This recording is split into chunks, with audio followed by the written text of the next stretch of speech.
İraq senarisi və yaxud Suriya senarisi. Nə baş verir? Mən sizə deyə bilərəm nə baş verəcək. Gətirib bütün o baş kəsən cihadçıları, Kürt terrorçularını, digər terrorçuları tökəcəklər İrana. Sual olunur, bundan biz və bizim xalqımız nə əldə edəcəkdir? Suriya xalqı nə əldə etdisə onu, İraq xalqı nə əldə etdisə onu. Bugün Azərbaycan müharibənin sərhəddindədir. Daha dəqiq desək, müharibə Azərbaycanın sərhəddindədir. Mən hesab edirəm ki, biz heç bir şeyə uymadan, İsrail Azərbaycanın dostudur, qardaşıdır, İran düşmənidir. Bu kimi absurd fikirlərə söykənərək nəticə çıxarmamalıyıq. İsrail Azərbaycanın dostu olsaydı, 25-30 il ərzində Azərbaycan xalqını məhv edən rejimi dünyanın müxtəlif ölkələrində, müxtəlif səviyyələrdə lobbiçilik edib qorumazdı.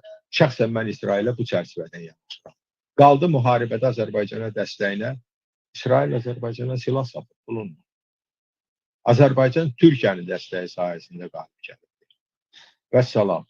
Bunun ikinci bir iddiası ola bilməz. Diqqət yetirin. Bugün həmin hansı tezisdən istifadə olunur?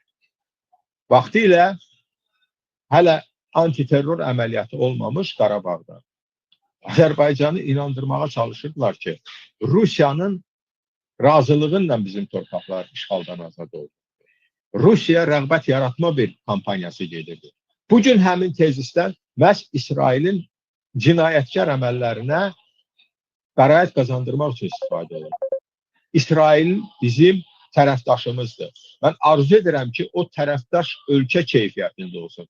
Amma cinayətkar Netanyahu rejimi ilə bu mümkün deyil. Cinayətkar dedikdə mən heç bir təqsirsizlik prezumpsiyasını pozmuram.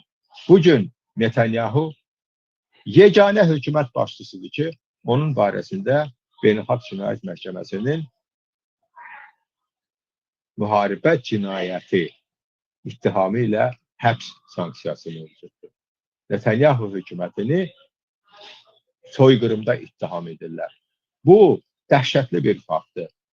Beynəlxalq səviyyədə Yahudi xalqına qarşı törədilmiş faşizm cinayətini əsas gətirərək qəbul olunmuş soyqırım aktı BMT tərəfindən bugün Yahudi dövlətinin başçısına tətbiq olunur.